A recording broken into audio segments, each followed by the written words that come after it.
பாவங்களை அழிப்பவரே நும்மீது சலாம், கவலைகளை அழிப்பவரே நும்மீது சலாம். பிரார்த்தனையும் செஞ்சுக்கிறாங்க. அந்த பிரார்த்தனையின் விளைவாக என்னுடைய பாவத்தை எல்லாம் நீங்கள் தான் அழிக்கின்றீர்கள் என்று சொன்னால், ஒவ்வொரு நாளும் நான் 70 முறை 100 முறை அல்லாஹ்விடத்தில் தௌபா செய்து கொண்டிருக்கின்றேன் என்று அல்லாஹ்வுடைய தூதர் சொன்னாங்க. நான் செய்த பாவத்துக்கு என்ன வழி என்று தெரியாமல் முன்பின் பாவங்கள் எல்லாம் மன்னிக்கப்பட்ட கருணை நபி அவர்கள் சொன்னார்கள், அல்லாஹ்விடத்தில் பாவம் மன்னிக்க கேட்டுட்டு இருக்கேன், தௌபா செஞ்சுக்கிட்டு இருக்கிறேன். இவர்கள் சொல்றாங்க, நீங்க தான் எங்களுடைய பாவத்தை மன்னிக்கணும். நான் கேட்கிறேன், அல்லாஹ் பாவத்தை மன்னிக்கிறானா? அல்லாஹ்வுடைய தூதர் பாவத்தை மன்னிக்கின்றார்களா? அல்லாஹ் கேட்கிறான், அல்லாஹ்வுடைய தன்மைங்க, பாவங்களை அல்லாஹ்வை தவிர யார் மன்னிக்க முடியும்? ஒரே இறைவனும் உண்மை இறைவனுமாகிய அல்லாஹ்வை போற்றி புகழ்ந்தவனாக என்னுடைய உரையை ஆரம்பம் செய்கின்றேன். செய்திகளிலே சிறந்தது அல்லாஹ்வுடைய வேதமாகும். வழிகாட்டுதல்களிலே சிறந்தது முஹம்மது நபி ஸல்லல்லாஹு அலைஹி வஸல்லம் அவர்கள் காட்டி தந்த வழிகாட்டுதலாகும்.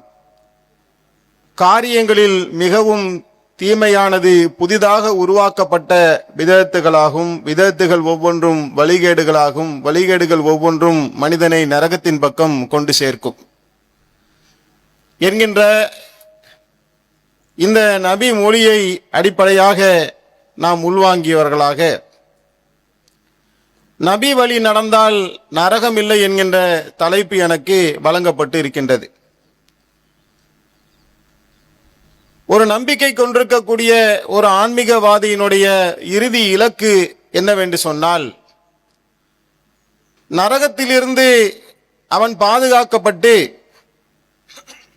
சொர்க்கத்திற்கு அவன் செல்லுவான் என்று சொன்னால் அவன் மிகப்பெரிய வெற்றியை அடைந்து விட்டான். நரகத்திலிருந்து அவன் பாதுகாக்கப்பட வேண்டும் என்று சொன்னால், சொர்க்கத்திற்கு அவன் செல்ல வேண்டும் என்று சொன்னால், அதற்காக அவன் என்ன செய்ய வேண்டும்? அந்த சுவனத்திற்கு எவன் அதிபதியாக இருக்கின்றானோ அதற்கு உரிமையாளனாகிய அல்லாஹுதான் அதற்குண்டான வழிகாட்டுதலை நமக்கு வழங்க வேண்டும். எனவே தான் அல்லாஹு தஆலா மனிதனை படைத்துவிட்டு அவனுக்கு சிந்திக்கக்கூடிய அறிவை வழங்கியிருந்தாலும், பேசுகின்ற ஆற்றலை, விளக்குகின்ற ஆற்றலை மனிதனுக்கு வழங்கியிருந்தாலும், நேர்வழி காட்டுகின்ற பொறுப்பை ரப்புல் ஆலமீன் தன்னுடைய புறத்திலே வைத்துக் கொண்டார். ஆதம் அலைஹிஸ்ஸலாம் அவர்களை இந்த உலகத்திற்கு அனுப்பும் பொழுது இதை சொல்லித்தான் அல்லாஹ் அனுப்புறான். என்னுடைய புறத்திலே இருந்து நேர்வழி காட்டுதல் வரும், அதை யார் பின்பற்றுகின்றார்களோ அவர்கள் கவலைப்பட மாட்டார்கள், துக்கப்பட மாட்டார்கள் என்கின்ற வாக்குறுதிக்கு ஒப்ப ரப்புல் ஆலமீன் அவனுடைய புறத்திலிருந்து ஆதம் அலைஹிஸ்ஸலாம் முதல் நபிகள் நாயகம் ஸல்லல்லாஹு அலைஹி வஸல்லம் வரை ஏராளமான இறை தூதர்களின் வாயிலாக அவன் தன்னுடைய செய்திகளை நபிமார்களுக்கு கொடுத்து, இறுதி வேதமாக திருக்குர்ஆன் இந்த உலகத்திற்கு அல்லாஹ்வுடைய தூது செய்தியை பறைசாற்றி கொண்டிருக்கின்றது. அப்படி அல்லாஹ்வுடைய புறத்திலிருந்து வந்த தூது செய்தியை நபிகள் நாயகம் ஸல்லல்லாஹு அலைஹி வஸல்லம் அவர்கள் தன்னுடைய 40வது வயதிலே இருந்து 63 வயது வரை ஏறத்தாழ 23 ஆண்டு காலம் அந்த தூது செய்தியை மக்கள் மத்தியில எடுத்து வைக்கின்றார்கள். தான் எந்த பணிக்காக அனுப்பப்பட்டார்களோ அந்த பணியை சிறப்பான முறையில் வாழ்ந்து அதற்கு முன்னுதாரணமாக திகழ்ந்து நபிகள் நாயகம் ஸல்லல்லாஹு அலைஹி வஸல்லம் அவர்கள் இந்த உலகத்தை விட்டு மரணித்தார்கள். அல்லாஹ் திருக்குர்ஆனில 5வது அத்தியாயத்துடைய 3வது வசனத்தில் சொல்லி காட்டுகின்றான், அல் யௌம அக்மல்து லக்கும் தீனக்கும் வ அத்மம்து அலைக்கும் நிஅமதி வ ரதீது லக்கும் இஸ்லாம தீனா.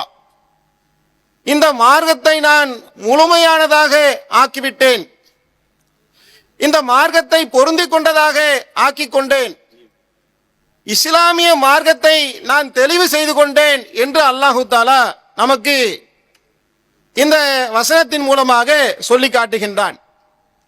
எந்த பணிக்காக நபிகள் நாயகம் ஸல்லல்லாஹு அலைஹி வஸல்லம் அவர்கள் அனுப்பப்பட்டார்களோ அந்த பணியை தெளிவாக முறையாக மக்கள் மன்றத்தில் எடுத்து வைத்ததற்கு கடைசி ஹஜ்ஜத்துல் விதாவிலே மக்களையும் சாட்சியாக ஆக்கி, மக்களே எந்த தூது செய்தியோடு நான் வந்தேனோ அதை உங்களிடத்தில் முழுமையாக எடுத்து சொல்லிவிட்டேனா என்று மக்களிடத்தில் கேள்வி கேட்டு மக்கள் எல்லாம் ஆமாம் என்று சொன்ன பின்னால் அல்லாஹ்வை சாட்சியாக்கி நபிகள் நாயகம் ஸல்லல்லாஹு அலைஹி வஸல்லம் அவர்கள் விடை பெற்று சென்றார்கள் என்பதை நாம பார்க்க முடிகின்றது.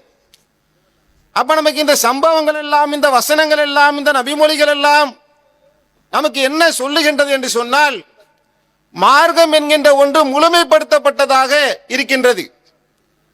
மார்க்கம் என்ற பெயரால் புதிதாக அதுல கூட்டவோ குறைக்கவோ எந்த விதமான அவசியமும் இல்லாத அளவுக்கு தெள்ள தெளிவாக அல்லாஹ்வுடைய மாபெரும் பேரருளால் அவனுடைய அருள் நம் மீது முழுமையாக பொழிந்து விட்டது. அல்லாஹ்வுடைய தூதர் தான் வந்த வேலையை முழுமையாக நிறைவேற்றிவிட்டும் சென்றிருக்கின்றார்கள் என்று சொன்னால், இனி மார்க்கம் என்ற பெயரால புதிதாக ஒன்றை உருவாக்குவதற்கு எந்த விதமான அவசியமும் இல்லை என்றுதான் நாம் நம்பிக்கை கொண்டிருக்கின்றோம். அல்லாஹ் 59வது அத்தியாயத்தோட 7வது வசனத்தில் சொல்லி காட்டுகின்றான், தூதர் உங்களுக்கு எதை கொடுத்தாரோ அதை எடுத்துக்கொள்ளுங்கள், அவர் உங்களை எதிலிருந்து தடுத்தாரோ அதை விட்டு விலகிக் கொள்ளுங்கள். நம்முடைய வாழ்க்கை, ஒரு முஸ்லிம் ஈமான் கொண்டு விட்டான் என்று சொன்னால் அவனுடைய வாழ்க்கையில எதை செய்ய வேண்டும் எதை செய்யக்கூடாது என்பதை அவனாக சிந்தித்து, அவனாக யோசித்து, அவனாக ஆய்வு செய்து அந்த ரூட்ல அவன் போகவே முடியாது. தூதர் எதை கொடுத்தாரோ அதை வாங்கிக்கணும், எதை விட்டு விலகினாரோ அதை விட்டு விலகிக் கொள்ள வேண்டும் என்று அல்லாஹ் கட்டளையிடுகின்றான். இந்த தூதரிடத்தில் உங்களுக்கு அழகிய முன்மாதிரி இருக்கின்றது. சொன்னார்கள், வாழ்க்கையாக வாழ்ந்தும் காட்டினார்கள். அந்த தூதரை முன்மாதிரியாக நாம் எல்லாம் கொண்டிருக்கின்றோம் என்று சொன்னால், பிறப்பு முதல் இறப்பு வரை ஒரு பேக்கேஜ் மாதிரி. இந்த உலகத்துல ஒரு மனுஷன் பிறக்கிறான், தவழுகின்றான், நடக்கின்றான், இளமை பருவத்தை அடைகின்றான், திருமணம் செய்கின்றான், குழந்தை பெறுகின்றான், வியாபாரம் செய்கிறான், வயோதிகத்தை அடைகின்றான், மரணத்தை அடைகின்றான். இந்த ஒட்டுமொத்த இந்த லைஃப் டிராவல்ல அவன் எதையெல்லாம் செய்ய வேண்டுமோ அதை அனைத்தையுமே நபிகள் நாயகம் ஸல்லல்லாஹு அலைஹி வஸல்லம் அவர்கள் காட்டிவிட்டு சென்று விட்டார்கள். இதை முழுமையாக ஒருவர் உள்வாங்கி இருக்கின்றார் என்று சொன்னால், அது வணக்கமாக இருந்தாலும் சரி, வழிபாடாக வாழ்க்கையாக இருந்தாலும் சரி, வணக்கம் என்ற முறையில் தொழுகை, நோன்பு, ஜக்காத், ஹஜ்ஜி இது மாதிரி இருந்தாலும் சரி, வாழ்க்கை ரீதியாக எப்படி வியாபாரம் செய்யணும், எப்படி கல்யாணம் முடிக்கணும், எப்படி சிறுநீர் கழிக்கணும், எப்படி எச்சி துப்பணும், இந்த மாதிரியான விஷயங்களாக இருந்தாலும் சரி, எல்லாமே A to Z கம்ப்ளீட் பண்ணியாச்சு என்று இஸ்லாமிய மார்க்கம் சொல்லுகின்றது. இதை உலமாற ஏற்றுக்கொண்டவனுக்கு பேர் தான் முஸ்லீம். தௌஹீத் ஜமாத்தாக இருந்தாலும், சுன்னத் ஜமாத்தாக இருந்தாலும், எந்த ஜமாத்தாக இருந்தாலும், எந்த இயக்கத்தை சேர்ந்தவராக இருந்தாலும், அல்லாஹ்வுடைய தூதர் வந்தார்கள், தூது செய்தியை சொன்னார்கள், முழுமையாக சொல்லிவிட்டார்கள், எந்த குறைவும் வைக்கவில்லை. மார்க்கம் என்ற பெயரால் யாரும் எதுவும் வந்து புதிதாக நுழைக்க வேண்டிய அவசியம் இல்லை என்பதை தெள்ள தெளிவாக ஒருவன் நம்பிக்கை கொள்ளுவான் என்று சொன்னால் தான் அவன் தூதரையே கரெக்டா நம்பியிருக்கான்னு அர்த்தம். திருக்குரான் ஒரு முழுமையான வேதம் என்பதை அவன் நம்பியிருந்தால்தான் வேதத்தை கரெக்டா நம்பியிருக்கான்னு அர்த்தம். என்னுடைய புறத்திலிருந்து நேர்வழி காட்டுதல் வரும் என்று அல்லாஹ் சொன்னால, நேர்வழியை அல்லாஹ் எனக்கு கொடுத்து விட்டான் என்று அல்லாஹ்வை கரெக்டா அவன் அல்லாஹ்வை நம்பி இருக்கிறான்னு அர்த்தம். இல்ல, அல்லாஹ் எனக்கு நேர்வழி காட்டுதலை முழுசா கொடுக்கல, அல்லாஹ்ட்ட வந்த தூதர் எனக்கு சரியான முறையில சொல்லல, இன்னும் கொஞ்சம் விட்டுட்டு போயிட்ட, 95 சொன்னாங்க, 5 விட்டுட்டு போயிட்டாங்க, குரான் வழிகாட்டி இருக்கதா மாற்று கருத்து இல்ல, ஒரு 90% வழிகாட்டுச்சு, இன்னும் கொஞ்சம் வழிகாட்டுதல் தேவைப்படுது என்று ஒருவன் யோசிப்பான், சிந்திப்பான் என்று சொன்னால் அவன் ஈமானிலே குறைவுடையவனாக ஆகிவிட்டான், அவன் நம்பிக்கையிலே கோளாறு ஏற்பட்டு விட்டது. அப்ப இந்த மார்க்கம் முழுமையாகிவிட்டது என்பதை ஒரு முஸ்லிம் ஆணித்தரமாக நம்ப வேண்டும். அதுல இவனாக ஏதாவது கூட்டுறதுக்கு குறைக்கிறதுக்கு அவனுக்கு எந்த ரைட்ஸும் கிடையாது. தொழுகை அல்லாஹ் 50 வக்து கடமையாக்குறான். முதல்ல ரசூல் ஸல்லல்லாஹு அலைஹி வஸல்லம் மிஹ்ராஜுக்கு போயிருக்கும் பொழுது 50 வக்துங்கிறான். அல்லாஹ்வுடைய தூதர் என்ன செய்யறாங்கன்னா, பல முறை பேச்சுவார்த்தை நடத்தி அல்லாஹ்விடத்தில் கேட்டு 5 வக்து தொழுகையாக ஆக்கி தந்தாங்க. இப்ப இது ஒரு முஸ்லிம்கள் நம்ம எல்லாம் ஒன்னா சேர்ந்து தலப்பா கட்டின இமாம்லாம் ஒன்னா சேர்ந்து தௌஹீத் ஜமாத்துல இருக்கிற லட்சக்கணக்கான உறுப்பினர்களாம் சேர்ந்து 5 வக்து தொழுகை கஷ்டமா இருக்கு, காலைல ஃபஜ்ர் வக்தை நீக்கி விட்டுருவோம், 4 வக்தா வச்சுக்குவோம் என்று உலகத்தில் இருக்கக்கூடிய 200 கோடி முஸ்லீம்கள் சேர்ந்தாலும் தலைவர்கள் எல்லாம் சேர்ந்தாலும் ஒரு பெரிய மாநாடு போட்டாலும் அப்படி எதுவும் பண்றதுக்கு இந்த மார்க்கத்தில் ரைட்ஸ் இருக்கா? எந்த அதிகாரமும் கிடையாது. சரி 5 நேர தொழுகையா இருக்கட்டும்பா, அந்த 4 ரக்காத்தை 3 ஆக்கிக்கிறேன், 3 ரக்காத்தை 4 ஆக்கிக்கிறேன், கூட்டவும் முடியாது குறைக்கவும் முடியாது. நீ எப்படி கல்யாணம் பண்ண வேண்டும், எப்படி வியாபாரம் பண்ண வேண்டும், எப்படி இபாதத் செய்ய வேண்டும், எந்த நேரத்தில் எதை செய்ய வேண்டும், எல்லாமே A to Z கிளீன். அதுல எந்த ஒன்றையுமே நீ மாற்ற முடியாது என்று இஸ்லாம் சொல்லுகின்றது. இதை ஓகேவான்னு அல்லாஹ் கேட்கிறான். இது ஒத்துக்கிறியா? இதை ஏத்துக்கிட்டாதான் நீ முதல்ல செய்யல, அதெல்லாம் ரெண்டாவது. மனிதனாகிய நானும் பலகீனமானவன், நீங்களும் பலகீனமானவர்கள். மார்க்கத்தை பேசுகின்றவர்களாக இருந்தாலும் சரி, மார்க்கத்தை கேட்கக்கூடியவர்களாக இருந்தாலும் சரி, நாம் செய்யறோமா இல்லையாங்க அடுத்த சாப்டர் அப்புறம். இது முதல்ல ஓகேவா என்று அல்லாஹ் கேட்கிறான். ஓகே, அல்லாஹ் கரெக்ட் தான் என்று ஒருத்தன் நம்பினா தான் அவன் ஈமான்ல மிக சரியாக இருக்கிறான் அப்படின்னு அர்த்தம். அதுக்கு அன்பார்ந்த சகோதரர்களே, இன்றைக்கு நடைமுறையில யதார்த்தத்தை நீங்க பாத்தீங்கன்னு சொன்னா, நம்முடைய சமுதாயத்தில் இந்த மாதத்தில் மௌலிது என்று சொல்லக்கூடிய ஒரு வழிபாட்டை பரவலாக நம்முடைய சமுதாய மக்கள் செய்து வருவதை நாம பார்க்க முடிகின்றது. இந்த மௌலிது என்கின்ற வழிபாட்டை செய்யக்கூடியவர்களை பொறுத்தவரையிலும் அதில் 2 சாரார்கள் இருக்கிறாங்க. ஒரு சாரார் யார் என்று சொன்னால், இந்த மௌலிது ஓடுவதன் மூலமாக அல்லாஹ்வுடைய தூதருடைய அன்பை நாம பெற முடியும்.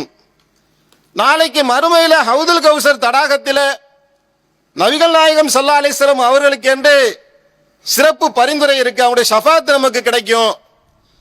அதனால் அவர்களை போற்றுவதன் மூலமாக, அவர்களை புகழ்வதன் மூலமாக அல்லாஹ்வுடைய தூதருடைய அன்பையும் அருளையும் பெற்றுவிட்டு நாம சொர்க்கத்துக்கு ரொம்ப இலகுவாக சென்று விடலாம். இது நமக்கு மார்க்கம் காட்டியிருக்கக்கூடிய ஒரு வழிமுறைதான். இதற்காக தேங்காய் வாங்கி, பூ வாங்கி, பழம் வாங்கி, அல்வா கிண்டி, அசரத்தை கூப்பிட்டு பிரியாணி ஆக்கி, அண்டா குண்டாலாம் அடிச்சு விட்டு மல்லிகை பூவை கட்டி சலாமும் சலாத்தும் என்று சொல்லி என்ன செய்வாங்கன்னா பாத்தியா ஓதக்கூடிய ஒரு சாரார் இருக்கிறாங்க. அவங்க அப்படியே நம்புறாங்க.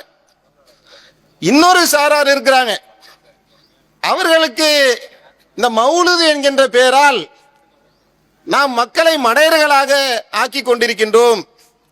இந்த மௌலிது என்கின்ற ஒன்று ஒரு வழிகேடு. இந்த மௌலிது ஓதுகின்ற காரணத்தினால் அல்லாஹ்விடத்தில் எந்த கூலியும் கிடைக்காது. நம்ம வேணா வயிறை வளர்க்கலாம், நமக்கு தனிப்பட்ட முறையில் ஆதாயம் கிடைக்கும்.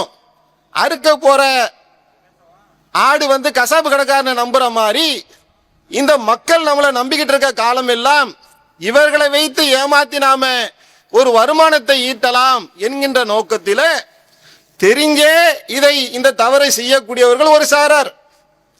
இல்லை, இது ஒரு இபாதத்து, வணக்க வழிபாடு, காலம் காலமாக எங்க மூதாதையர்கள் செய்து வராங்க, இதை நாங்க ஒரு புனிதமாக பார்க்கிறோம் என்று அதை அறியாமல் செய்யக்கூடியவர்கள் ஒரு சாரார். இப்படி 2 சாரார்கள் அதுக்குள்ள இருக்கிறாங்க. இந்த மௌலிதுக்குள்ள இருக்கக்கூடிய அந்த விஷயங்கள்லாம் இருக்குல்ல, அதுல இருக்கக்கூடிய ஒவ்வொன்றையும் நாம எடுத்து பார்த்தோம் சொன்னா, அல்லாஹ்வுக்கு இணை வைக்கக்கூடிய விஷயங்கள் அதில மலிந்து கிடப்பதை நம்மால் பார்க்க முடிகின்றது. அல்லாஹ் நபியை பார்த்து சொல்றான், நபியே நீர் இணை வைத்தால் உன்னுடைய நன்மை எல்லாம் அழிந்து விடுங்கிறான். அல்லாஹ்வுடைய தூதர் அவங்க எவ்வளவு நன்மை செஞ்சிருப்பாங்க, எவ்வளவு தியாகம் பண்ணியிருப்பாங்க, எவ்வளவு அர்ப்பணம் செய்திருப்பார்கள், எவ்வளவு தொழுதிருப்பாங்க. நீ இணை வைத்தால் உன்னுடைய நன்மை எல்லாம் அழிந்து போகும் என்று சொன்னால், ஒரு மனிதன் அவன் ஈமான் கொண்ட பின்னால் அல்லாஹ்வுக்கு இணை வைத்து விட்டால் அவனுக்கு மறுமையில எந்த நற்பேரும் இருக்காது. அப்படி ஒட்டுமொத்த நன்மைகளையும் அளிக்கக்கூடிய காரியம்தான் இணை வைப்பு. அதனாலதான் திருக்குரான் சொல்லும், அல்லாஹ்வுக்கு இணை வைக்கிறது இருக்குல்ல, அது மாபெரும் அநீதி. அல்லாஹ்வுக்கு இணை வைப்பதும் பெற்றோர்களுக்கு நோவினை செய்வதும் தான் பெரும்பாவம் என்று திருக்குரான் இந்த உலகத்துக்கு பறைசாற்றுகின்றது. பெரும் பாவம் அது. அப்படியாப்பட்ட பெரும்பாவத்தை இந்த மௌலிது பாடல்கள் கொண்டிருப்பதை நம்மால் பார்க்க முடிகின்றது. அல்லாஹுடைய தன்மைகள் சுபஹான மௌலிது என்கின்ற பெயரால், நபிகள் நாயகத்தை நாங்கள் புகழுகின்றோம் என்ற பெயரால் அந்த பாடல்களிலே நபிகள் நாயகம் ஸல்லல்லாஹு அலைஹி வஸல்லம் அவர்களை அல்லாஹுடைய தரத்திற்கு உயர்த்தக்கூடிய காட்சியை நாம பார்க்கிறோம். ஒவ்வொரு நாளும் நாம தொழுகையில ஓதக்கூடிய வசனங்களில அத்தியாயங்களை பாருங்க. குல் ஹுவல்லாஹு அஹத் அல்லாஹு ஸமத் லம் யலித் வலம் யூலத் வலம் யகுன் லஹு குஃபுவன் அஹத். அவனுக்கு இணையாக எதுவுமே இல்லை, இறைவன் ஒருவன் தான், அவன் எத்தகைய தேவையற்றவன், அவன் யாரையும் பெறவும் இல்லை, யாராலும் பெறப்படவும் இல்லை, அவனுக்கு இணையாக நிகராக யாரும் இல்லை, எதுவும் இல்லை. இதான் ஈமான், இதான் தௌஹீத். இந்த தௌஹீதை அடித்து தரைமட்டமாக ஆக்குவது நபிகள் நாயகம் ஸல்லல்லாஹு அலைஹி வஸல்லம் அவர்கள் இறைவனுடைய தூதர். ஆனால் அந்த இறை தூதரை இறைவனுடைய அளவுக்கு நாங்கள் புகழுகின்றோம் என்ற பெயரிலே வரம்பு மீறிய ஒரு காரியத்தை இன்றைக்கு சர்வசாதாரணமாக சமுதாயத்தில் ஒரு சாரார் செய்து வராங்க. அந்த பாடல்களில் வரக்கூடிய வரிகளை பாருங்களேன். ஆலிமு சிர்ரின் வ அஹ்ஃபா அப்படின்றாங்க. அப்படின்னா என்ன அர்த்தம்? அகமிய ரகசியம் அறிபவரே, ஆலிய மர்மம் அறிபவரே. யாரை பார்த்து சொல்றாங்க? யா நபி ஸலாம் அலைக்கும் என்கின்ற பாடல் வரிகளின் ஊடாக நீங்கள் எப்படியாப்பட்டவர் என்று சொன்னால் அகமிய ரகசியங்களை அறிந்தவராக இருக்கின்றீர்கள், ஆலிய மர்மத்தையும் அறியக்கூடியவர்களாக இருக்கிறீங்க. உள்ளத்தில் இருக்கக்கூடிய அகமிய அகம்னா உள்ளங்க, உள்ளத்துக்குள்ள இருக்கக்கூடிய ரகசியங்களை எல்லாத்தையும் நீங்க அறிஞ்சவர்களாக இருக்கிறீங்க. அதாவது மறைவான ஞானம் உங்களுக்கு இருக்குன்றாங்க. இது யாருடைய தன்மை? மறைவான ஞானம் அல்லாஹ்வை தவிர வேற யாருக்குமே கிடையாது. இது அல்லாஹ்வுடைய சிறப்பு தன்மைகள்ல ஒண்ணு. அல்லாஹ் யாருக்கு எதை அறிவித்து தந்தானோ அதை தவிர அனைத்து மறைவான ரகசியங்களினுடைய அதிபதியாக அல்லாஹ் மட்டும்தான் இருக்கின்றான். அல்லாஹ் நபியை பார்த்து சொல்றான், நான் மறைவானதை அறிந்திருந்தால் நன்மைகளை அதிகமாக சம்பாதித்திருப்பேனே, எந்த தீமையும் என்னை தொட்டிருக்காது. அல்லாஹ்வுடைய தூதருடைய வாழ்க்கையில பார்க்கணும். குர்ஆனுடைய வசனம் 7வது அத்தியாயத்துடைய 188வது வசனம். உஹது போர்க்களத்தில் போறாங்க, எதிரிகள் அடிக்கிறாங்க, கடவாய் பற்கள் ரத்தம் வடிகின்றது. இப்படி ஒரு சம்பவம் நடக்கும் என்று தெரிந்திருந்தால் அதிலும் தப்பிச்சிருப்பாங்களே. எந்த மறைவான ஒன்றையும் அறியக்கூடியவராக நபிகள் நாயகம் ஸல்லல்லாஹு அலைஹி வஸல்லம் அவர்கள் இருக்கவில்லை என்பதற்கு இது போல ஏராளமான சான்றுகளை பார்க்கலாம். அன்னை ஆயிஷா ரலியல்லாஹு தஆலா அவர்கள் மீது ஒரு அவதூறை சுமத்தி அதனால் 6 மாத காலம் மன உளைச்சலை நபிகள் நாயகம் ஸல்லல்லாஹு அலைஹி வஸல்லம் அவர்கள் அடைந்தார்கள். முன்னாடியே இப்படி ஒரு சம்பவம் நடக்கும் என்று தெரிஞ்சிருந்தா ஆயிஷா ரலியல்லாஹு தஆலா அவர்களை அந்த கூட கூட்டிட்டு போகாம இருந்திருப்பாங்கல்ல. அப்ப மறைவான ஞானத்தை அல்லாஹ்வுடைய தூதர் அறியவில்லை என்பதை நாம பல சம்பவங்களில பார்க்க முடிகின்றது. அதை அவங்களே சொல்றாங்க. அல்லாஹ்வுடைய தூதருடைய காலத்துல நடந்த ஒரு சம்பவத்தை எடுத்து பார்த்தோம்னா தெள்ள தெளிவாக நமக்கு விளங்குது. ஒரு திருமண வீட்டுல 2 சிறுமிகள் வந்து பாட்டு பாடுறாங்க. எங்களிடத்துல ஒரு நபி இருக்கிறார், அவர் நாளை நடப்பதை அறிவார் என்று பாடுறாங்க. நம்மளா இருந்தா என்ன செய்வோம்? நம்மளை பத்தி யாராவது புகழ்ந்து பாடினாங்க வைங்களேன், இந்த எங்க தலைவர் இருக்காருல, அவர் பனைமரத்தை பிடுங்கி பல்லு விளக்குவாரு, வானத்தை வில்லா வளைச்சிருவாரு, மணலை கயிறா திரிச்சிருவாருன்னா அந்த தலைவரை சிரிப்பான் பல காட்டிக்கிட்டு. அவன் ஒண்ணுக்கும் உதவா கரையா இருப்பான். ஆனா அவனை பார்த்து எதையாவது சொன்னோம்னா அவன் பல காட்டுவான். ஆனா நபிகள் நாயகம் ஸல்லல்லாஹு அலைஹி வஸல்லம் அவர்கள் தன்னை நோக்கி வரக்கூடிய புகழ் மொழிகள் அது வரம்பு மீறியதாக இருந்தால் உடனே அதை கண்டிக்கக்கூடியவர்களாக இருந்தாங்க. சிறுமியின் கூட பார்க்கல. அந்த சிறுமிகளை அழைத்து இப்படி நீங்க சொல்லாதீங்க, அல்லாஹ் தான் மறைவானவற்றை அறியக்கூடியவனாக இருக்கின்றான். அல்லாஹ்வுடைய தூதர் தான் அவர்கள் என்ன செய்றாங்க, தன்னுடைய நிலை என்னங்கிறது அவங்களுக்கு தெரியும். இதை நாம ஹதீஸ்ல தெளிவாக நாம பார்க்க முடிகின்றது. அல்லாஹ் தன்னை பற்றி சொல்லி காட்டுகின்றான், வானங்களிலும் பூமியிலும் மறைவானதை அல்லாஹ்வை தவிர யாரும் அறிய மாட்டார்கள். யாராவது அறியறேன்னு சொன்னா அவன் பொய்யன். எனக்கு வானத்திலையும் பூமியிலும் இருக்கக்கூடியதுல நான் மறைவானது எனக்கு தெரியுது என்று ஒருவன் சொன்னால் அவன் பச்சை பொய்யன். ஏன்? அல்லாஹ் பொய் சொல்ல மாட்டான். எல்லா மறைவானதையும் அல்லாஹ் தான் அறிந்தவனாக இருக்கிறான். அப்ப நபிகள் நாயகம் ஸல்லல்லாஹு அலைஹி வஸல்லம் அவர்கள் பேரால் ஒரு இட்டு கட்டுறாங்க. புகழுகின்றோம் என்ற பெயரால் இவர் மறைவானவற்றை எல்லாம் அறிவார், உள்ளத்தில் இருக்கக்கூடிய ரகசியங்களை அறிவார். ஒரு ரகசியத்தையும் அறிய முடியாது. வகியின் மூலமாக அல்லாஹ்விடத்திலிருந்து என்ன வகி செய்தி வருகின்றதோ அதன் மூலமாகத்தான் அவங்க மக்களுக்கு அந்த வகி செய்தியை எடுத்து சொன்னாங்களே தவிர அதை தாண்டி மறைவானவற்றை நபிகள் நாயகம் ஸல்லல்லாஹு அலைஹி வஸல்லம் அவர்கள் அறியவில்லை என்பதை நாம பார்க்கிறோம். அப்ப அல்லாஹ்வுடைய தூதரை கொண்டு போய் அல்லாஹ்வுக்கு இருக்கக்கூடிய தன்மையோடு என்ன செய்றாங்க? ஒன்று சேர்ப்பதன் மூலமாக ஒரு பகிரங்க இணை வைப்பை இந்த மௌலிது பாடலில அவர்கள் மொழியக்கூடிய காட்சியை நாம பார்க்கிறோம். இப்படி செய்யலாமா? தெரியாம செய்யறோங்கிறாங்க. தெரியாம செய்யறோம் என்று சொன்னா இதைத்தான் நாம் 30 ஆண்டு காலமாக பிரச்சாரம் செய்யறோம். எனது அருமை சுன்னத் ஜமாத் சகோதரர்கள், நீங்க சிந்திச்சு பாருங்க. எங்களுடைய தலைவர்கள் சொன்னார்கள், மகான்கள் சொன்னார்கள், பெரியார்கள் சொன்னார்கள், காலங்காலமா ஓதிட்டு வரோம். கண்மூடித்தனமாக அப்படி போகுவதற்கு இந்த மார்க்கத்தில் அனுமதி இல்லைங்க. நம்ம சிந்திக்கணும். ஒரு முஸ்லீம் என்று சொன்னாலே அவன் சிந்திக்கிறவனாக இருந்தால் தான் முஸ்லீமாவே இருக்க முடியும். ஒரு முஸ்லீமுடைய தாயுடைய வயிற்றுல பிறக்கிறதுனால, தகப்பனுடைய வயிற்றுல பிறக்கிறதுனால அவன் ஒரு முஸ்லீமாக ஆயிட முடியாது. ஒரு முஸ்லீமுடைய குடும்பத்தை பிறந்துட்டதுனால எப்படி முஸ்லீமா ஆக முடியும்? அவன் சிந்திக்க வேண்டும், யோசிக்க வேண்டும், ஆய்வு செய்ய வேண்டும். அப்படி பார்க்கும் பொழுது இந்த மௌலிது என்கின்ற ஒன்று இந்த குர்ஆனுக்கு நேர் எதிராக இருக்கின்றது, அல்லாஹ்வுடைய வேதத்துக்கு நேர் எதிராக இருக்கின்றது என்பதை தெள்ள தெளிவாக புரிந்து கொள்ள முடியும். அடுத்து என்ன செய்யறாங்க? நபியிடத்துல போய் பிரார்த்தனை செய்யறாங்க. முஸ்தஜீபு தாவாத் என்ற இறைஞ்சல்களை எல்லாம் ஏற்றுக்கொள்பவரே, பிரார்த்தனைகளுக்கு பதில் அளிப்பவரே.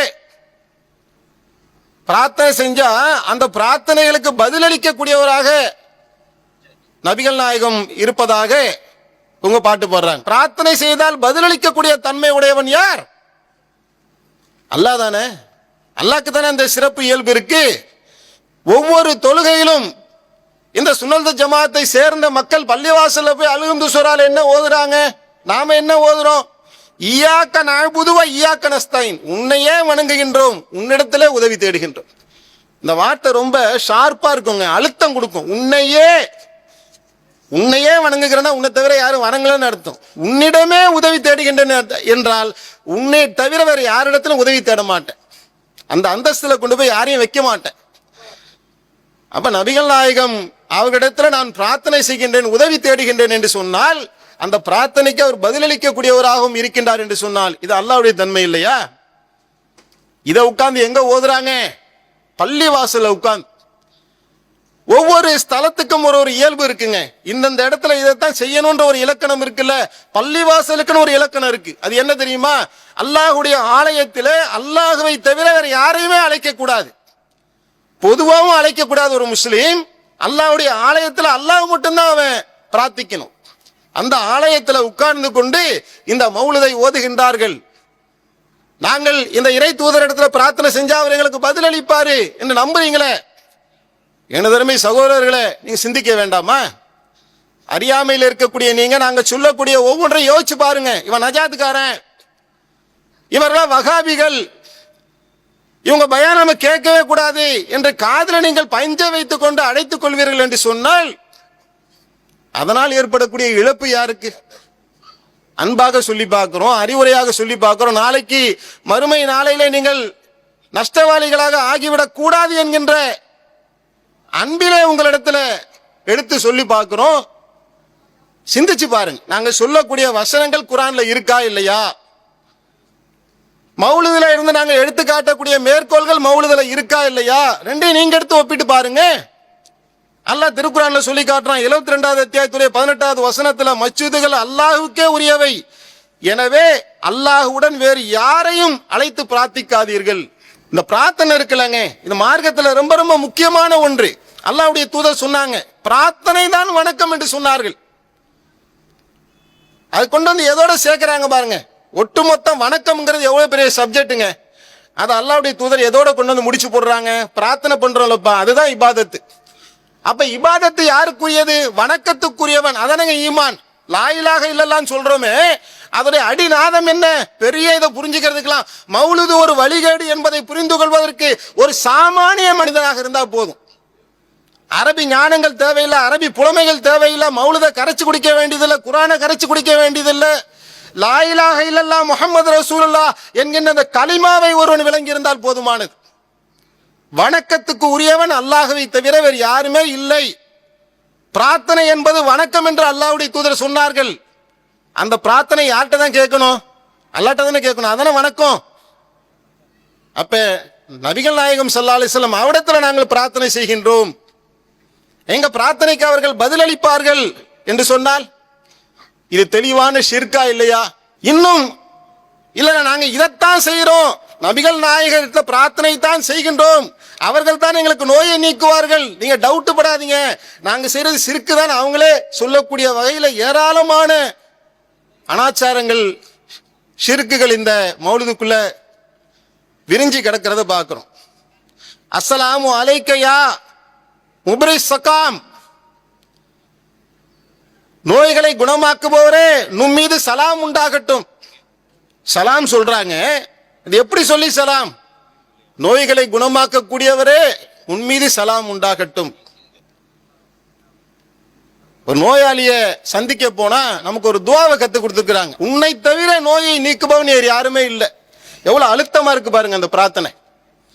நோயை கொடுக்கிறவனும் அல்லாஹ். இப்ராஹிம் அலைஹிஸ்ஸலாம் அவர்கள் சொல்றாங்க, நான் நோயுற்றால் அவனே என்னை குணப்படுத்துகின்றான். நோயை கொடுக்கிறதும் அல்லாதான், நோயை குணமாக்குறதும் அல்லாதான். நோயாளியை சந்திக்கும் போது நாம செய்யற பிரார்த்தனையை உற்று கவனித்து பாருங்க, உன்னை தவிர நோயை குணமாக்கக்கூடியவன் யாருமே இல்லை. இதானங்க ஈமானுக்கு நெருக்கமா இருக்கு. நம்ம எல்லாருமே சாதாரணமாக தானங்க விளங்கி வச்சிருக்கிறோம். ஆனா மௌலிதுல எப்படி வரிகள் வருது? நோய்களை குணமாக்க கூடியவரே அப்படின்னா நபிகள் நாயகம் ஸல்லல்லாஹு அலைஹி வஸல்லம் ஏன் நோயில இருந்தாங்க? மௌத்தா போகும்போது நோயில தானே மௌத்தா போனாங்க. உங்களிலே ஒருவர் அனுபவிக்கக்கூடிய வேதனையில 2 மடங்கு வேதனையை நான் அனுபவிக்கின்றேன் என்று அல்லாஹ்வுடைய தூதர் சொன்னார்களே, நோயில இருந்தாங்களா இல்லையா? நோய்களை குணமாக்க கூடியவர்னா அவரே தன்னுடைய நோயை குணமாக்கிக்க முடியலையே. இப்ராஹிம் நபியால குணமாக்கி கொள்ள முடியவில்லையே. அவங்க அல்லாஹ்விடத்துல தானே நபிமார்களை கையேந்தினாங்க. அய்யூப் அலைஹிஸ்ஸலாம் அவர்களால் தன்னுடைய நோயை குணமாக்கி கொள்ள முடியவில்லையே. அல்லாஹ் அல்லாஹ் என்று அல்லாஹ்விடத்துல கையேந்தி நின்றார்களே நபிமார்களே.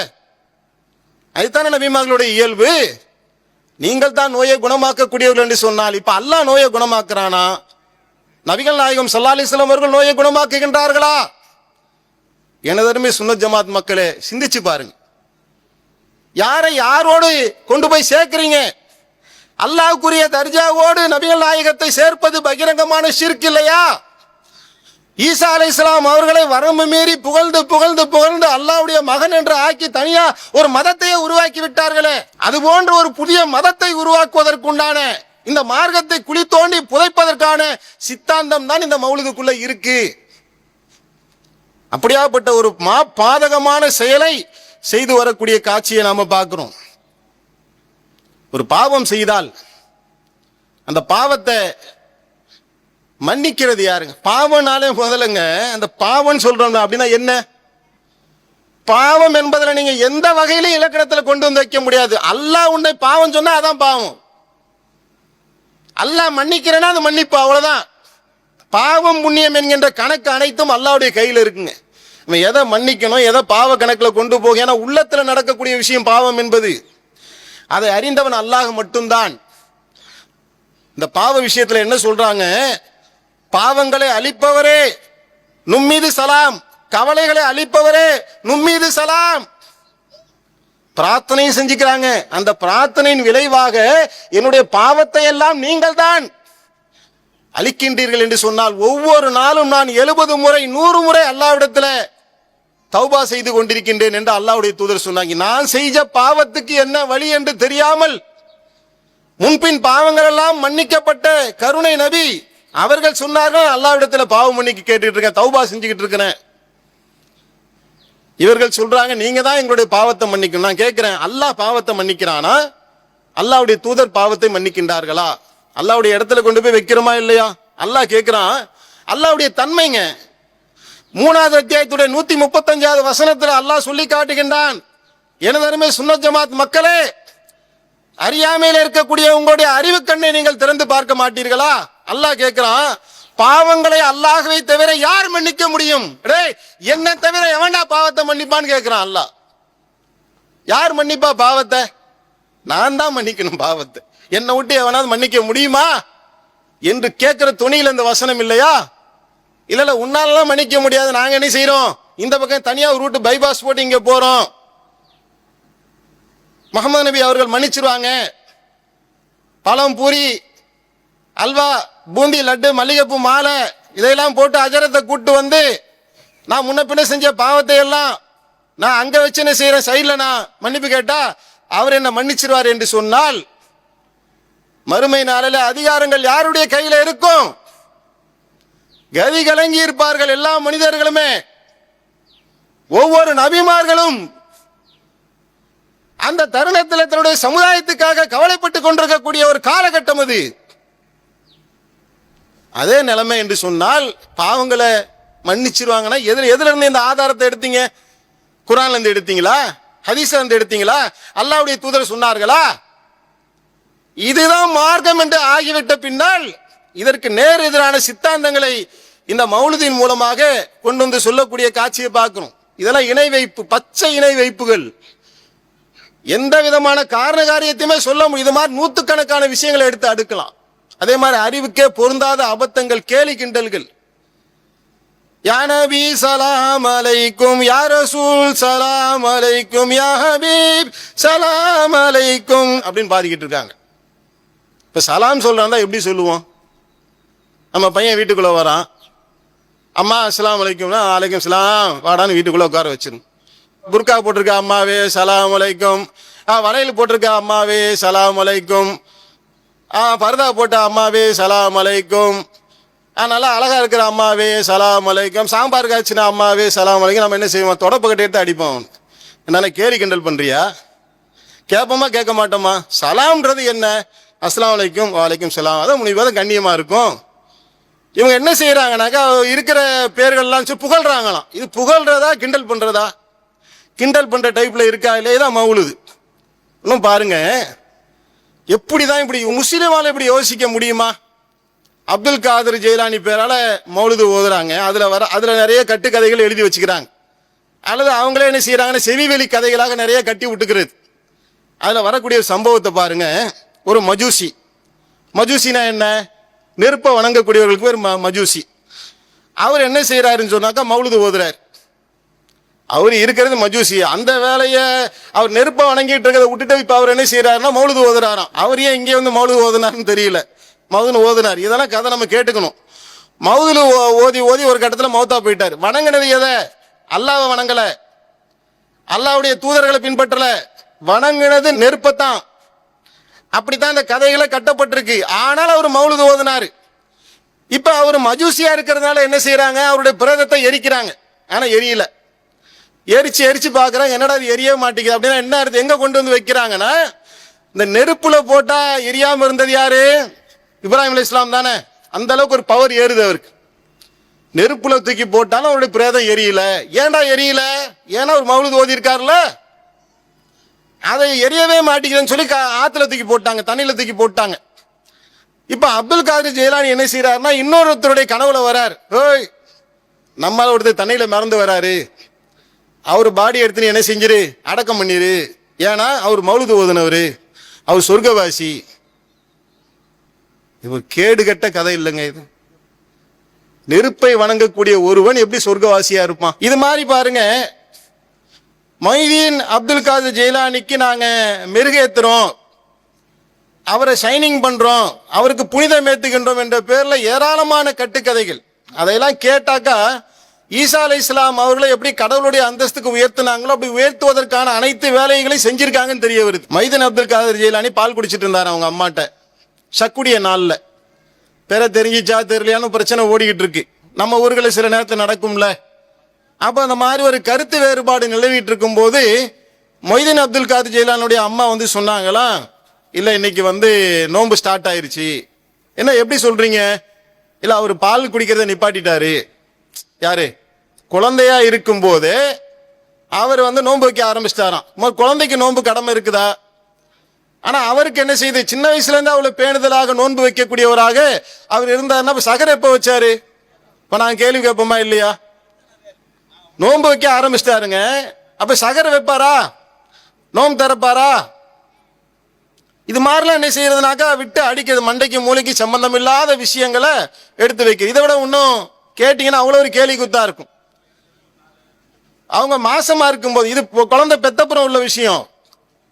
மொய்தீன் அப்துல் காரி ஜெயிலானுடைய தாயார் மாசமா இருக்காங்க. அப்ப திருடன் வீட்டுக்குள்ள வந்துடுறான். திருடன் வீட்டுக்குள்ள வந்த உடனே வீடு கலவரம் ஆயிரும்ல. மொய்தீன் அப்துல் காரி ஜெயிலானி உடனே அம்மாவுடைய வயிற்றை பொத்துக்கிட்டு வெளியே வந்துட்டாராம். வந்த திருடன்லாம் அடிச்சு போட்டு திருப்பி வயிற்றுக்குள்ள போய் உட்காந்துக்கிட்டாராம். இப்படி கதைகளை பரப்பி கொண்டிருக்கக்கூடிய காட்சியை நாம பார்க்கிறோம். நபிகள் நாயகம் ஸல்லல்லாஹு அலைஹி வஸல்லம் அவர்கள் மிஹ்ராஜ் போனாங்கல்ல, இது முதல்ல வெளியே வந்தது சொன்னோம், அப்புறம் வயிற்றுல இருந்தது சொன்னோம். ரிவர்ஸ்ல போய் பாருங்களேன். அதுக்கு முன்னாடி எங்க இருக்கிறாரு அவரு? நபிகள் நாயகம் ஸல்லல்லாஹு அலைஹி வஸல்லம் அவர்கள் மிஹ்ராஜுக்கு போனாங்கல்ல, மிஹ்ராஜுக்கு போகும்போது அல்லாஹ்வுடைய தூதர் உரையாடுறாங்களாம். அப்படி பேசும்போது அல்லாஹ் சொல்றானா, மெதுவா பேசு. அப்துல் காரி ஜெயிலானி தூங்குறாரு. எதுல? தொட்டில தூங்குறாராம். அப்படியே என்ன அல்லாஹ்வுடைய புள்ளங்கிற மாதிரி ஆக்குறாங்க அந்த இடத்துல. இப்படியெல்லாம் இந்த மௌலிதின் பெயரால் பல கட்டுக்கதைகளை எழுதி வைத்திருக்கக்கூடிய காட்சிகளை நாம பார்க்கிறோம். இதை பள்ளிவாசல்ல உட்கார்ந்து படத்துல வரக்கூடிய பாட்டையெல்லாம் எடுத்து அந்த மெட்டுக்களை எடுத்து வச்சுக்கிட்டு பாடுறாங்க. மெட்டுலாம் இல்லாம சும்மா பாடினாலும் இது இணை வைப்பு தான், நரகத்துக்கு போக வேண்டியதுதான். ஆனால் அதை அல்லாஹ்வுடைய ஆலயத்தில் அமர்ந்து அந்த சினிமா பாட்டுகள்ல பாடுறாங்களே, இதெல்லாம் எவ்வளவு பெரிய கொடுமையுடைய உச்சம் தெரியுமா? காபத்துல்லால அந்த ரசூல் ஸல்லல்லாஹு அலைஹி வஸல்லம் அவர்களுக்கு வஹி வருவதற்கு முன்னால் அந்த மக்கா வாசிகளுடைய நடைமுறை எப்படி இருந்துச்சுன்னா, சீட்டி அடிக்கிறதும் கை தட்டுறதும், ஒரே ஆட்டம் பாட்டம் கும்மாலம் நிர்வாணமாக தவா படுறது, இப்படி ஒரு மூடத்தனத்துல மூழ்கி இருந்தார்கள். இன்றைக்கு இவருடைய நிலைமையை பாருங்க. ஒரு கேடுகட்ட சினிமாவில் இருக்கக்கூடிய மெட்டை எடுத்து வைத்துக் கொண்டு பாட்டு பாடக்கூடிய காட்சியை பார்க்கிறோம்.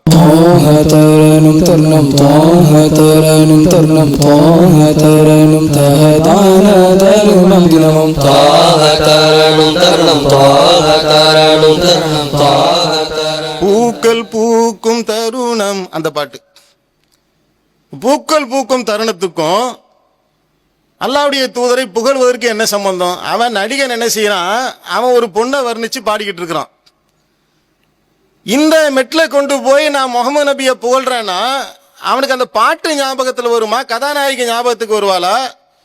இல்ல அல்லாஹ்வுடைய தூதரை புகழ்றது அவன் ஞாபகத்துக்கு வருமா? அடுத்து பாருங்களேன்.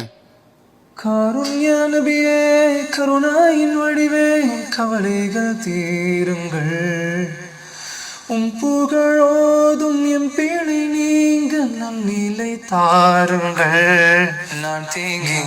இது என்னன்னு தெரியுதா? கண்ணான கண்ணே கண்ணான கண்ணே, பிரபலமான பாட்டு. ஏன்னா அவங்க அஜித் ரசிகர்கள் கோச்சிக்க கூடாதுல, அதுக்காக என்ன செய்யறாங்கன்னா இவங்க டைப்ல ஒரு பாட்டு. அடுத்து வாரும் நபியே, நீர் வாரும் நபியே,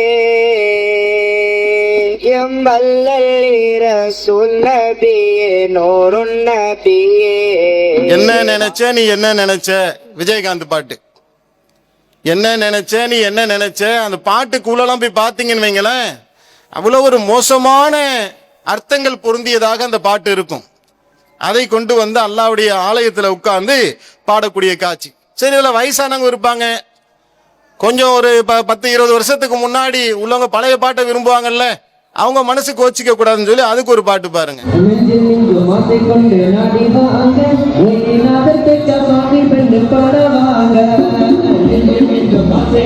நெஞ்சம் உண்டு நேர்மை உண்டு ஓடு ராஜா, நேரம் வரும் காத்திருந்து, அந்த பாட்டை என்ன செய்றாங்கனாக்க இந்த மெட்டில எடுத்துக்கிட்டு பாட்டு பாடுறத பாக்குறோம்.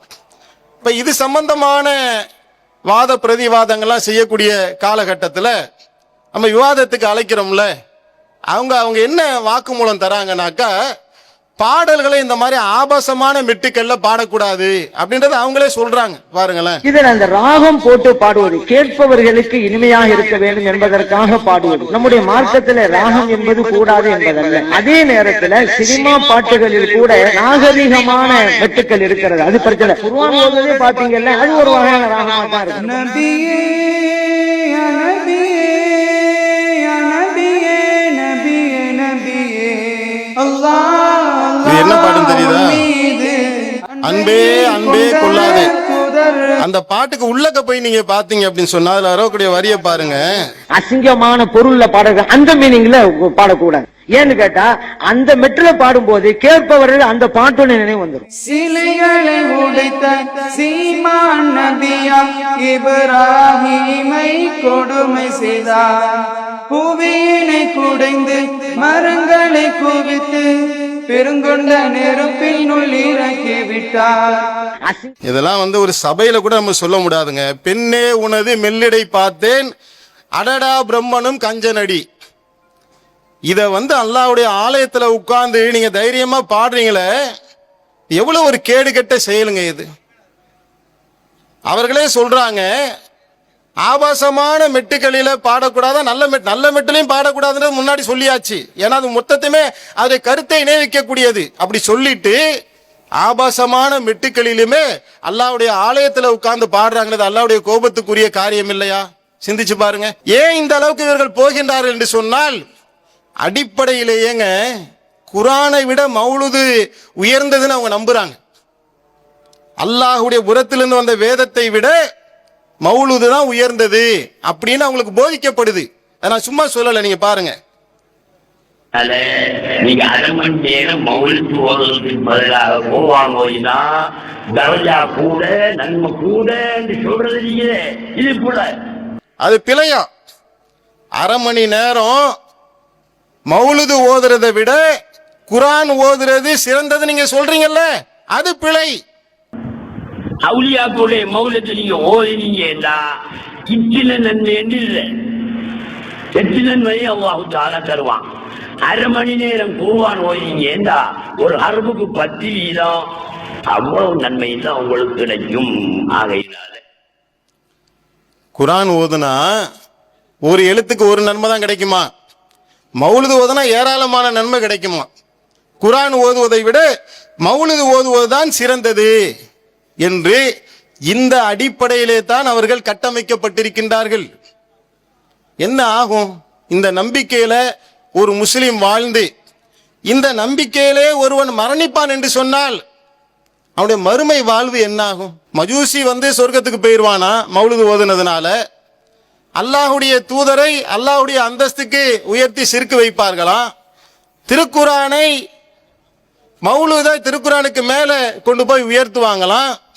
அப்ப அந்த நம்பிக்கைகளுடைய அனைத்து கட்டமைப்புகளையும் உடைத்து விட்டு நாங்க செய்யக்கூடிய இந்த காரியம் நன்மையானது என்று அவர்களாக யோசித்து சிந்தித்து ஒரு கட்டுக்கதைகளை நம்பிக்கொண்டு இதை செய்யறாங்கல்ல. நீங்க போய் கேட்டீங்கன்னா என்ன சொல்லுவாங்கன்னா, காலங்காலமா நாங்க செஞ்சுட்டு வரோங்க, எல்லாம் சரிதான் பாய், காலங்காலமா நாங்க செஞ்சுட்டு வரோம், நாங்க எங்களை நீங்க ஒன்றும் தடுக்காதீங்க, இதைத்தான் அதிகபட்சமாக சொல்லுவார்களே ஒழிய வேற என்ன சொல்லுவாங்க? அடுத்த கட்டமா சொல்லுவாங்க அல்லாஹ்வுடைய தூதரை புகழ்றது தப்பா, புகழ் மாலை சொல்வது தப்பா, வஹாபிகள் அல்லாஹ்வுடைய தூதரை அசிங்கப்படுத்திட்டாங்க, கேவலப்படுத்திட்டாங்க, புகழக்கூடாதுன்னு சொல்லிட்டாங்க, அல்லாஹ் புகழ சொல்றான், இவங்க புகழ மாட்டேன்றாங்க, அல்லாஹ் சலவாத்து சொல்லுமாறு சொல்றாங்கல்ல, சலவாத்து சொல்ல வேணாம் நாங்க சொல்றோமா? அல்லாஹும்ம ஸல்லி அலா முஹம்மதின் வராலி முஹம்மதின் கமா ஸல்லைத என்று தொழுகையில ஓதக்கூடிய சலவாத் இருக்குதுல, இப்ராஹிம் அலைஹிஸ்ஸலாமுடைய குடும்பத்தாருக்கு யா அல்லாஹ் நீ எப்படி அருள் புரிந்தாயோ அது மாதிரி நபிகள் நாயகம் ஸல்லல்லாஹு அலைஹி வஸல்லம் அவர்கள் மீது அருள் புரிவாயாக, இப்ராஹிம் அலைஹிஸ்ஸலாம் அவர்களுக்கும் அவருடைய குடும்பத்தாருக்கும் எவ்வாறு நீ பரக்கத்து செய்தாயோ அதுபோல அல்லாஹ்வுடைய தூதருக்கும் குடும்பத்தாருக்கும் நீ பரக்கத்து செய்வாயாக என்று அல்லாஹ்வுடைய தூதருக்கும் அவருடைய குடும்பத்தாருக்கும் நாம அல்லாஹ் கிட்ட பிரார்த்தனை செய்வது பேர் தான் ஸலவாத்து. அந்த ஸலவாத்தை ஓதுமாறு அல்லாஹ் குர்ஆனிலே கட்டளையிடுகின்றான். நபி தோழர்கள் கேட்கிறாங்க, உங்களுக்கு நாங்க எப்படி சலாம் சொல்றதுன்னு எங்களுக்கு தெரியுது, எப்படி ஸலவாத்து சொல்றது, என்று கேட்கும்போது அல்லாஹ்வுடைய தூதர் இதைத்தான் கற்றுக் கொடுத்தார்கள். ஈசா மசீகை வரம்பு மீறி புகழ்ந்தது போல என்னை புகழாதீர்கள். அப்துஹு வ ரசூலுஹு, என்னை அல்லாஹ்வுடைய அடியார் என்று சொல்லுங்கள், அல்லாஹ்வுடைய தூதர் என்று சொல்லுங்கள். இதுதான் அல்லாஹ்வுடைய தூதரை பார்த்து சொல்ல வேண்டிய வாசகங்கள். அவர்கள் புகழுக்கு உரியவர்கள். பாங்கு ஓசையின் மூலமாக இந்த உலகம் முழுவதும் அல்லாஹ்வுடைய தூதருடைய அந்த வார்த்தை ஒலிக்கப்பட்டு கொண்டே இருக்கின்றது. இந்த உலகம் முழுவதுமே அவர்கள் புகழுக்குரியவர்கள். அல்லாஹ்வுடைய தூதரை உண்மையிலேயே புகழ்வது என்றால் என்ன? அல்லாஹ்வுடைய தூதர் எதையெல்லாம் சொன்னார்களோ அதை நம்முடைய வாழ்க்கையில கடைபிடிப்பது, ஒவ்வொரு விஷயத்தையும் பார்த்து பார்த்து கடைபிடிப்பது. இந்த வந்தே மாதரங்கிற ஒன்றை கொண்டு வந்தான்ல, நான் கேட்கிறேன், இந்த சுன்னத் ஜமாத் ஆலிம்கள், சுன்னத் ஜமாத்தில் இருக்கக்கூடிய இமாம்கள் கொடி வணக்கத்துக்கு தாய் வணக்கம் என்று இதை கொண்டு வரான்ல, தாய் மண்ணே வணக்கம் சொல்றான், கொடியை வணங்குகிறேன்னு சொல்றான், அதுல இணை வைக்கக்கூடிய கடவுளுடைய பெயர்களை எல்லாம் கொண்டு வரான். இதுக்கு எதிராக வாய் திறந்திருக்கிறாங்களா? இல்ல. அவங்க தான் இணை வைப்பை நோக்கி வேகமா போய்கிட்டு இருக்கிறாங்களே, இதை பத்தி என்ன கவலை இருக்கு? அல்லாஹ்வுடைய தூதருடைய சுன்னத்துகளிலே என்ன அக்கறை இருக்கின்றது? நாட்டில் நடக்கக்கூடிய எவ்வளவோ பிரச்சனைகள் இருக்கின்றது, அந்த பிரச்சனைக்கு முகம் கொடுக்கிறாங்களா? சமுதாய மக்கள் பாதிக்கப்படும் போது களத்தில் நிற்கின்றார்களா? அவர்களுக்காக போராட்டம் ஆர்ப்பாட்டம் நடத்துகின்றார்களா? சமுதாய பிரச்சனைக்காக நபிமார்கள் இறங்கினார்களா இல்லையா? ஒரு சமயம் ஒரு குதிரை ஒரு பெரிய போர் மூலக்கூடிய ஒரு சத்தம் கேட்குது, மக்கள் அச்சப்படுறாங்க. உடனே அல்லாஹ்வுடைய தூதர் என்ன செய்யறாங்க? அந்த கடிவாளம் இல்லாத குதிரையில ஏறி போய் பார்த்துட்டு வந்து மக்களை ஆசுவாசப்படுத்துறாங்க. இது அல்லாஹ்வுடைய தூதருடைய சுன்னத். மக்களுக்கு ஒரு பிரச்சனை என்று சொன்னால் களத்துல முதலாளா இறங்குவாங்க. இந்த சுன்னத்தை சுன்னத் ஜமாத் சேர்ந்த இமாம்கள் செய்கின்றார்களா? இல்ல. அதை செஞ்சா அல்லாஹ்வுடைய தூதர் மீது அன்பு இருக்குன்னு அர்த்தம், நேசம் இருக்குன்னு அர்த்தம். அல்லாஹ்வுடைய தூதரை புகழுகின்றேன் என்ற பேரில் இந்த இணை வைக்கக்கூடிய காரியங்களை செய்கின்ற காரணத்தினால் மறுமை வாழ்க்கை பாதிக்கப்பட்டு விடும் என்பதை அன்பான அழைப்பாக நாங்கள் சொல்லிக் கொள்கின்றோம். இதெல்லாம் அறியாத மக்களுக்கு சொல்லிக்கிட்டே இருக்கலாம், அது எங்களுடைய கடமை. ஆனால் அறிந்தே இந்த தவறை செய்யக்கூடிய ஒரு கூட்டத்தார் இருக்கிறாங்கல்ல, அவங்க யாரை வழிகெடுத்தார்களோ அவர்களும் அவர்களுடைய அந்த உபதேசங்களை கேட்டு அதை அப்படியே கேட்டு தான் வழிகெட்டு போனார்களே, அவர்களும் வழிகெடுத்த தலைவர்களும் வழிகெடுக்கப்பட்டவர்களும் நாளைக்கு அல்லாஹ்வுடைய சன்னிதானத்தில் இந்த பாவங்களை சுமக்க வேண்டிய ஒரு சூழல் இருக்கின்றது என்பதை எச்சரிக்கை செய்தவர்களாக இந்த மௌலிது என்று சொல்லக்கூடிய இந்த அனாச்சாரத்தை விட்டு விலகி நபி வழி நடந்து சோனம் செல்லக்கூடிய மக்களாக அல்லாஹ் நம் அனைவரையும் ஆக்கி அருள் புரிவானாக என்று கூறி என்னுடைய உரையை நிறைவு செய்கின்றேன். வாஹிரதுவானா அல்ஹம்துலில்லாஹி ரப்பில் ஆலமீன். அல்லாஹு அக்பர், அல்லாஹு அக்பர்.